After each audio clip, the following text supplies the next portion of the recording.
Hello good people, it's me David. I hope you're having a fantastic day wherever you're watching this video from. It's a fantastic day, isn't it? So I'm heading up to Queensland next week. Right now I'm in Sydney.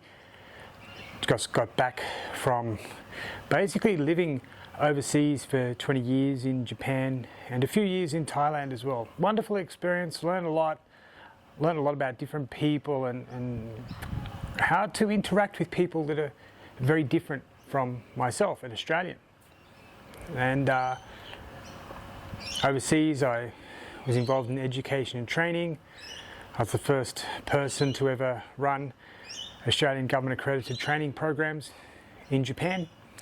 But around the COVID time, things were a little bit difficult in Japan, so went to Thailand for a few years, taught at different universities.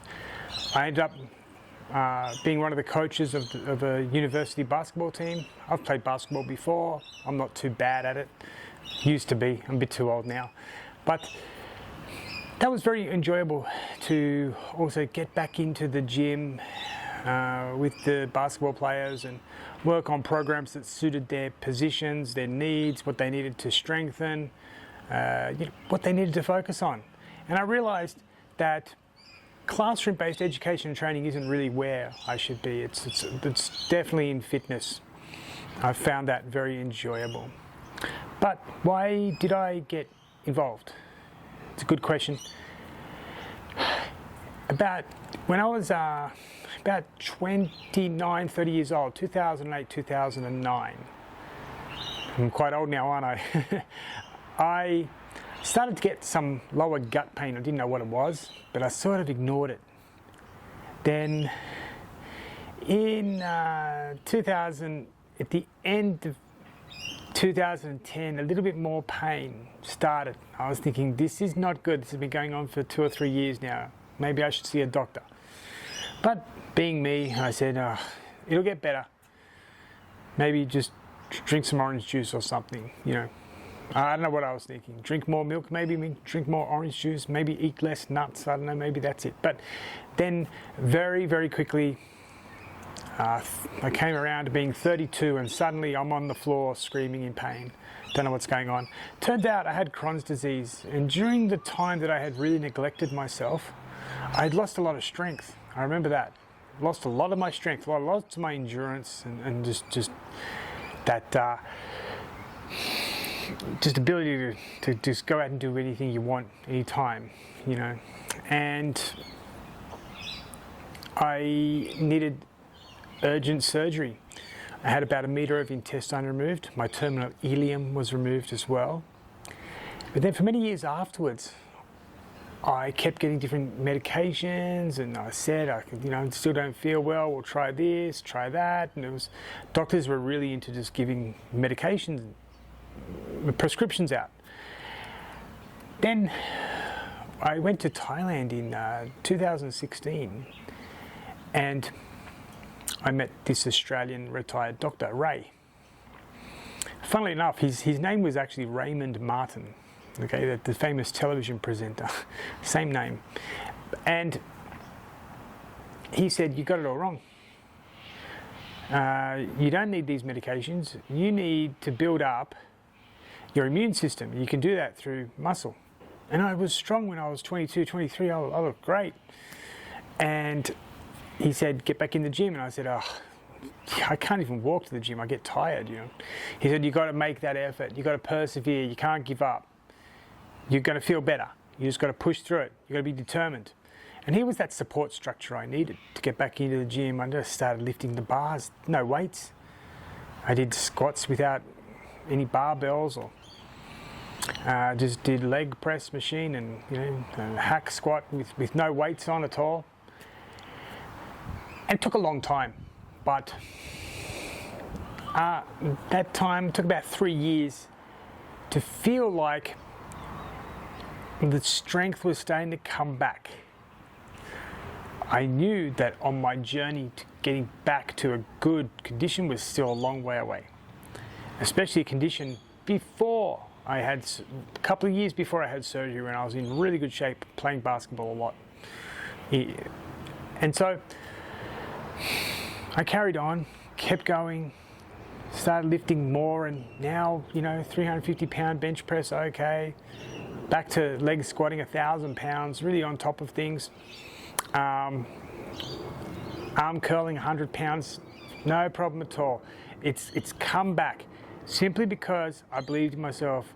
I sustained and maintained my exercise schedule, my regime, kept on top of it, started to read about nutrition, what's good to eat, what's not good to eat, what might work with me, what might not work, what may work, these kind of things.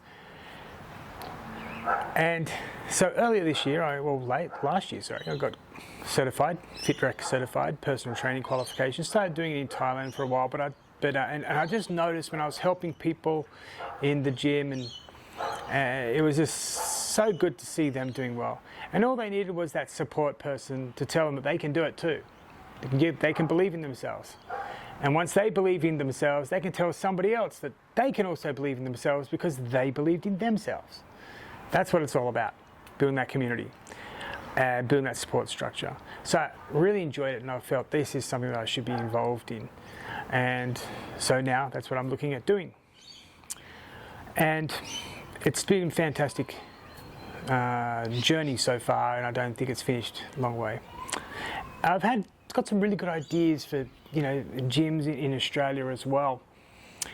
And one of them is that, how do you attract people to your gym these days? It's social media.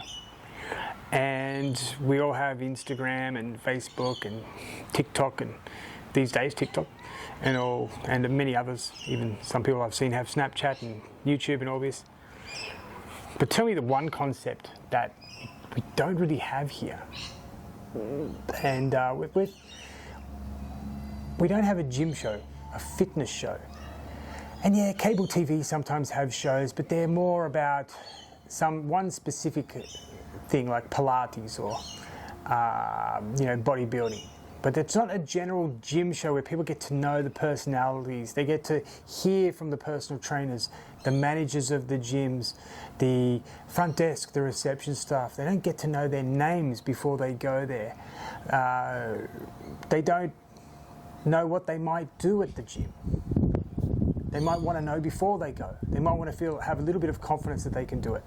This is going to be really important. I think that a gym in 2025 and beyond that really wants to operate at an exceptional level should have something like a gym show. And I was lucky enough to be able to make the YouTube channel, youtube.com/@fitness.australia. And you might be thinking, well, that's not the name of my gym. Well, do you only want people that know your gym? Think about it right now. There's people all around Australia, New Zealand, the United States, Germany, Canada, all kinds of awesome countries, right? That have never heard of your gym, but they know about fitness and they know about Australia. It's really a way to create a spiderweb networking, to grab those people and draw them in closer. And we can make videos about your gym, okay? Being there, using the machines, how to set them up, instructional videos. Hey, meet the receptionist. Oh, meet this personal trainer. What did this personal trainer do last week? Maybe what exercise did somebody do and they saw great improvement? These kind of things are really good. Learn the personalities. We've already seen this in America. Bradley Martin, Jeff Nippard, Jesse James West. Now, I went to Fitness First in Thailand, and they had a dozen monitors throughout the gym, and they each had their own little mini computer box, and they would just leave these YouTube channels on and people would watch them. And I realized this is something that Australia should do.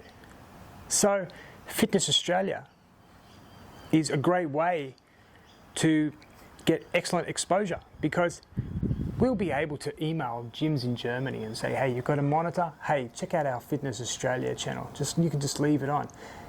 Canada, we can email Canada. We can email Japan. Say, hey, leave it on. Let people watch. This way, when people actually come to Australia, they might come see us. They might know us. They'll know us already. They'll walk in and go, oh, hey, that's Michael, the receptionist. We know Michael, the receptionist. We saw him. He was talking about what he ate last night, a very nutritional meal. Great. Not only that, products, services. If we've got Shopify, if you've got an Amazon account, if you've got eBay, we can special offers. How about this? At the end of after you've watched the video, come in and mention this phrase, get a free day at the gym. Your first time, meet one of our personal trainers. We'll tell them next week on Wednesday, this personal trainer will be at the gym between 4 and 4:15 to talk to anybody who hasn't come to the gym what they might want to start off with. These ideas are just, I believe, would really help any gym really become something special. There's also another group. Let me tell you about this group. These people are fantastic. They're full of fun, happiness, joy. They're little jelly beans, little energy machines. They're usually this tall, sometimes this tall. You know who I'm talking about, right? Can you guess? Kids. Kids. Who has kids? Mums, dads. Some of those mothers and fathers might be gym members. So, we want to create a community. How do we do that? Here's what we do. When I was in Thailand, I would take kids out to the big Pattaya City Park. We would do calisthenic exercises there at the park. We had the soccer kids run over and join in. We had the kids who were playing at the basketball park come and join in. You end up with 60 to 80 kids, and they loved it. So I developed Space Ninja School. It's calisthenic exercises for kids to do. They can do this at the gym.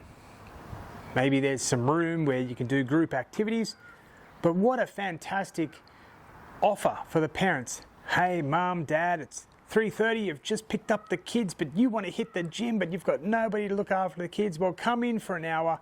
We've got Space Ninja School for the kids, because kids love two things in life. They love space, they love the galaxy, they love ninjas. I'm 46 years old, almost 47. I love the Ninja Turtles. I love Astro Boy, Atom in Japan. I loved Voltron. I loved Transformers. These were great. And kids today still love these guys. So why not let them be space ninjas? And check out those videos if you want. But what a fantastic way to get parents to come in, enjoy the gym, and let kids get involved in some little group activity for an hour to let them burn that energy that they've got, enjoy themselves, and become awesome little space ninjas, as all kids want to become. Well, that's something that I think could be really, really good. And I should keep developing that and making those little videos, and we should get people into the gym, and those little people called kids, get them in and let them have their little bandanas. When they've done 10 classes, they get a little yellow one, and when they've done 20, they'll get a little green one, and they'll move up. They'll have little stickers, Space Ninja Koala sticker, you've earned one today. Today you've earned the Space Ninja Kangaroo sticker. Fantastic. What an awesome activity for kids to get involved in. And another thing also, over the years I've used Google Classroom to put together training programs for people, especially with the basketball guys. The point guards and the big power forwards and centers, they needed things a little bit different. Put together Google Classrooms. It's a really good way to get people who are coming to the gym and also just may have some interest. Let them get on, watch us go through the exercises and the activities, talk about nutrition a little bit, but then get them to come into the gym. Meet personal trainers who know what they should be doing, maybe how they should be training. If they're training for netball, these exercises might be good. If they're doing basketball, these might be good. Golfers, maybe this set of exercises is a good start for you. And let's just talk about nutrition. Come in, 15 minutes a week. We'll talk about it. This is a great way to build that community that gyms need. And I think it'll be very, very popular.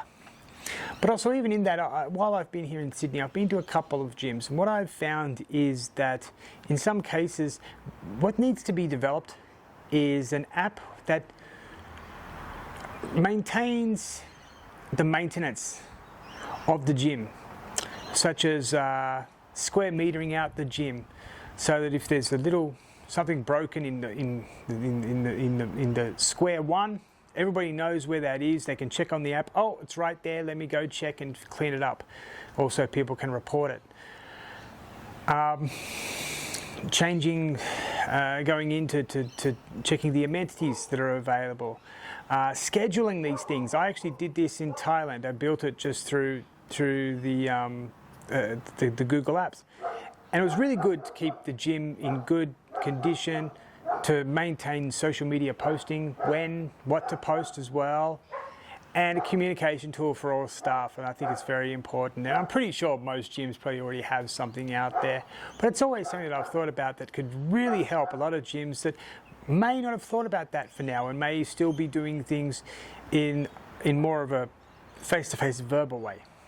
Is being able to carry around your phone and check, ding, oh, I got to check square number 7. Someone says there's some tissue paper there. Great. Keeping the gym clean, making it look good. All the weights being put back, getting someone to check them every hour. Just walk around, check one machine every hour, make sure they're all in optimum condition. There's no loose bolts and things like this. It's fantastic. A way to do it, I think, is through apps.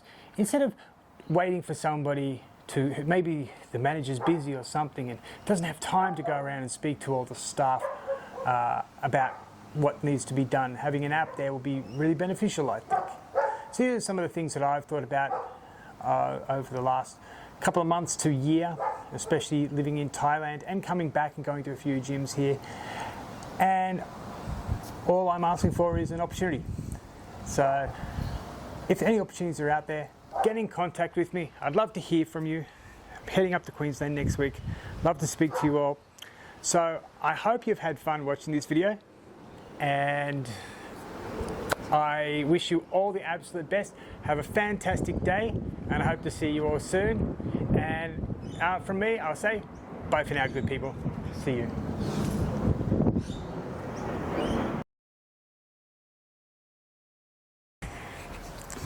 So I just forgot something. You know what we also need to do? Is we need to break up group training where it's always at the gym. Got a beautiful sunny day here in Sydney, and I'm sure it's beautiful where you are right now as well. We need to do maybe some outdoor group training as well. Just go to the local park with a little bit of equipment and get outdoors, because it's a way to break up the usual inside of the gym activities. And of course, when we're outdoors and we're smelling that beautiful green grass and fresh air, it feels a little bit special. It's a wonderful feeling for us all to enjoy, and gives us that extra little bit of inspiration when we go back to the gym the next day to work out. And it's just a break from the regular. And I have a little Renault Kangoo Maxi van, which has a fit 2 meter long boxes in the back of it, so we can put everything in the back of that van, get out to the park and enjoy the use of the park. A fantastic opportunity for any gym to take up, simply so that we've got people enjoying more than just the gym. They're also outdoors, and they're a little bit freer, and we might even be able to draw in people who aren't going to the gym and then get them to come and walk into the gym and use some of the machines. Maybe offer them that free day we were talking about through watching the YouTube videos. That would be fantastic, wouldn't it? So again, another idea I had, which hopefully someone might think is a good idea too, and they might want to talk to me about it. So again, this time it's thank you very much, good people, and I hope you have a fantastic day, and bye for now.